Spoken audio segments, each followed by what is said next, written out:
नमस्कार मंडळी, स्वागत आहे तुमचं सगळ्यांचं आपल्या लाडक्या युट्यूब चॅनलमध्ये. तर व्हिडिओवरती नसाल तर व्हिडिओ लाईक करायला विसरू नका आणि चॅनलला सबस्क्राईब करायला देखील विसरू नका आणि हा व्हिडिओ शेवटपर्यंत नक्की बघा.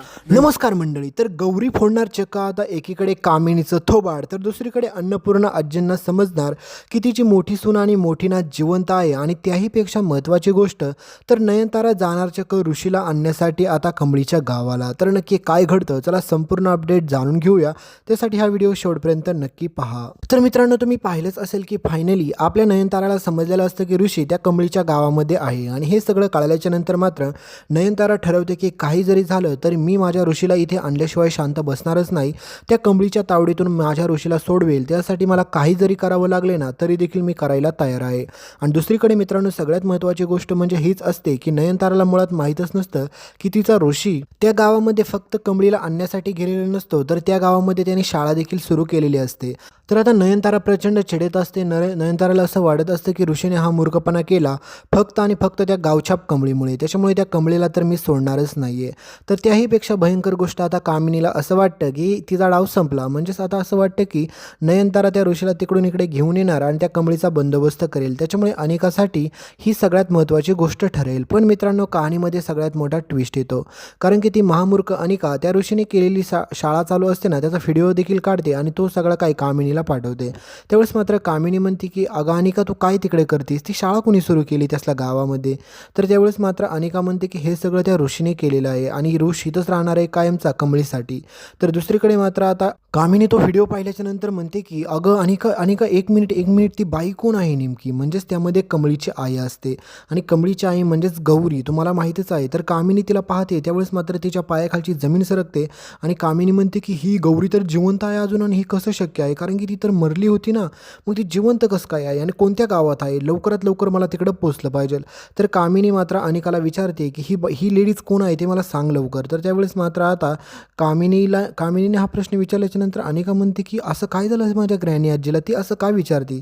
तर त्यावेळेस मात्र आता सगळ्यात महत्त्वाची गोष्ट ही असते मित्रांनो की तुम्हाला माहीतच आहे की आता तुम्हाला माहिती आहे की गौरीला माहीत असतं की कामिनीला काही सत्य नाही समजलं पाहिजे. तर दुसरीकडे मात्र आता कामिनीला असं वाटत असतं की लवकरात लवकर मला तिला पकडलं पाहिजे. आणि कामिनीला ज्यावेळेस मात्र अनिका आपली हे सांगते की ती कमळीची आई आहे आणि पाठीमागे तर कमळी थांबली, तुला दिसत नाही का? तर हे सगळं बोलणं झाल्याच्या नंतर कामिनीच्या मनामध्ये जो डाऊट होता, जो संशय होता, गेले कित्येक वर्ष ती ज्या व्यक्तीला शोधत होती ती व्यक्ती आता सापडलेली असते. आणि तिला ज्यावेळेस कळतं की कमळीच गौरीची खरी मुलगी आहे, त्यावेळेस मात्र आता कामिनी म्हणते की हे कसं शक्य आहे? ती कमळी जर गौरीची मुलगी असेल आणि जर त्या गौरीने कमळीला सगळं सांगितलं असेल तर ती कमळी मला तर जित्ती सोडणार नाही. त्याच्यामुळे काही जरी झालं तरी मला लवकरात लवकर राजन आणि म्हातारीला हे सत्य कळायच्या अगोदर ह्या दोघींचा काटा काढला पाहिजे. तर आता दुसरीकडे कामिनी म्हणते की आता लवकरात लवकर मी त्या कमळीला पकडण्यासाठी त्या गावाकडे निघते.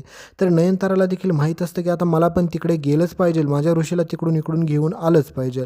म्हणजेच मित्रांनो, आता कहाणीमध्ये सगळ्यात मोठा ट्विस्ट असा येणार आहे की एकीकडे मात्र तुम्हाला माहितीच आहे की आपल्या कमळीच्या आईला काही खबर पण नसते की इथपर्यंत यांची बातमी पोहोचली असेल आणि दुसरीकडे मात्र अनिकाने असा काही कुटाणा केला असेल.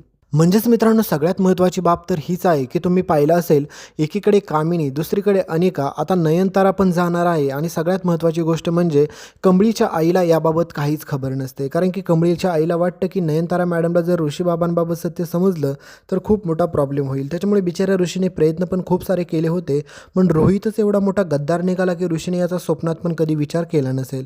त्याच्यामुळे काही जरी झालं तरी ऋषी म्हणतो की आता लवकरात लवकर मला आईकडे गेलंच पाहिजे. पण आता आईकडे तो लगेच जाऊ इच्छित नसतो कारण की त्या गावामध्ये त्यांनी शाळा चालू केलेली असते.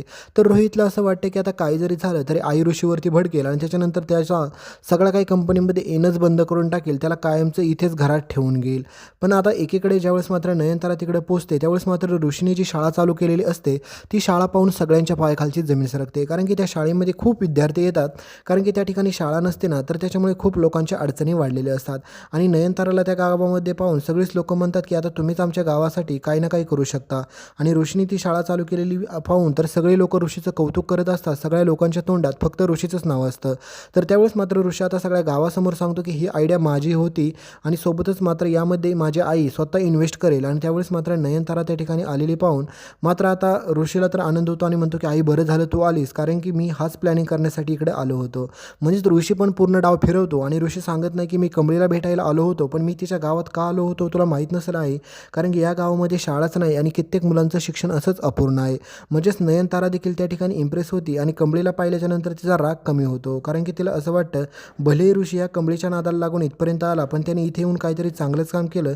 जे माझ्या मनात आलं तसं काही झालेलं नसतं. पण मुळात ऋषीचं कमळीवरती प्रेम आहे हे अजून पण नयनताराला खरं वाटत नसतं. पण आता तुम्हाला सगळ्यात महत्त्वाची गोष्ट ही आहे मित्रांनो, की ऋषीने तर हा डाव त्याच्यावरचा दुसरीकडे फिरवला. पण सगळ्यात महत्त्वाची बाब तर अशी असते की आता कामिनी त्या गावाकडे जायला निघते आणि ते फक्त साधंसुद्धा काम नाही, तर चक्क तुम्हाला माहीतच आहे की कमळीच्या आईला संपवायचं असतं. आणि कमळीच्या आईला संपवून फक्त शांत बसायचं नाही, तर कमळीला पण संपवायचं असतं. ते पण राजन आणि अन्नपूर्णा आजींना समजायच्या आतमध्ये. पण आता हे एवढं पॉसिबल ठरणार नाही आहे, कारण की ऋषी पण त्याच गावामध्ये असतो तुम्हाला माहीत आहे. आणि ऋषीने सांगितलेलं असतं की कमळीची मी शेवटच्या श्वासापर्यंत काळजी घेईल. आणि ज्यावेळेस मात्र कामिनी त्या ठिकाणी आलेली पाहतो ऋषी, त्यावेळेस मात्र ऋषीला संशय येतो की ही बाई इथे कशासाठी आलेली आहे. नक्कीच काय ना काय प्रॉब्लेम होणार आहे. तर कामिनी आता तिच्या गुंडांना घेऊन येते आणि म्हणते की ह्या मुलीला आणि ह्या दोघांना देखील लवकरात लवकर संपवायचं आहे. तर आता अनिकाला समजत नाही की कमळीच्या आईला मारण्यासाठी ही ग्रॅनी आजी काय एवढी तरसत आहे, नेमकं काय झालं असेल. आणि अनिकाकडून सगळ्यात मोठा मूर्खपणा असा होतो की राजनचा कॉल येतो आणि राजनचा कॉल आल्याच्या नंतर राजन म्हणतो की अनिका तू कुठे आहेस. त्यावेळेस मात्र आता राजनला अनिका सांगायच्या नादामध्ये चुकून खरं सत्य सांगून टाकते आणि म्हणते की कमळीची आई आहे ना, तिच्यावरती मी वॉच ठेवते. कारण तुला माहीत नसेल डॅडी, कारण की आपली ग्रॅनी आजी आहे ना, तिचं काहीतरी काम आहे तिच्याकडे.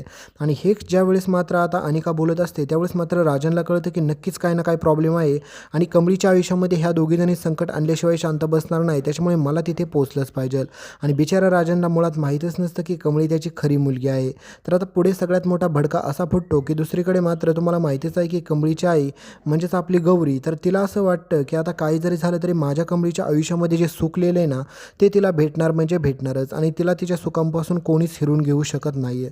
आणि सगळ्यात महत्त्वाची बाब तर मित्रांनो ही असते की तुम्हाला माहितीच आहे की ह्या कामिनीने आता पूर्ण प्लॅनिंग केलेलं असतो की कमळीला आणि सोबतच तिच्या आईला संपवण्याचा. पण आपली गौरी शांत बसत नाही, कारण की गौरीला वाटतं की ऋषीदादा म्हणजेच आता तुम्हाला माहितीच आहे की ऋषी बाबा सगळी काही माझ्या कमळीची काळजी घेईल, त्याच्यामुळे माझ्या जीवाचं काही झालं तरी मी मागे पुढे पाहणार नाही, पण ह्या कामिनीला माझ्या पोरीपर्यंत पोचू देणार नाही आहे. तर कामिनी आता पुढे आपल्या गौरीसोबत तुम्हाला दिसेल आणि ज्यावेळेस मात्र ती म्हणते की आता तुझ्या मुलीला आणि तुमच्या दोघींना पण मी मारल्याशिवाय शांत बसणार नाही, कारण की तुम्ही प्रॉपर्टीमध्ये अडथळा बनू शकता. आणि सगळ्यात महत्त्वाची बाब म्हणजे आता कामिनीला असं वाटत असते की गौरी तिला घाबरेल, पण मित्रांनो गौरीचा आता सगळ्यांसमोर कामिनीचा माज चांगल्याच प्रकारे उतरवते आणि तिचीच धुलाई करताना तुम्हाला पाहायला भेटेल. आणि ज्यावेळेस मित्रांनो आपल्या हे सगळं सत्य कमळीला समजेल त्यावेळेस तर मात्र ह्या कामिनीची अशी फजिती होणार आहे ना की ती पाहिल्याच्या नंतर तुम्हाला प्रचंड मोठा धक्का बसेल.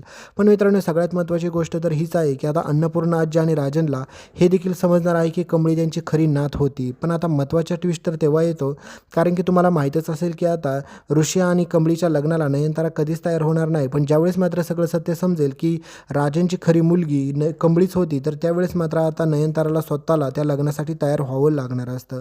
तर भेटूया नेमके पुढे काय घडतं संपूर्ण अपडेटमध्ये. तोपर्यंत व्हिडिओ लाईक करा, चॅनलला सबस्क्राईब करायला विसरू नका. धन्यवाद.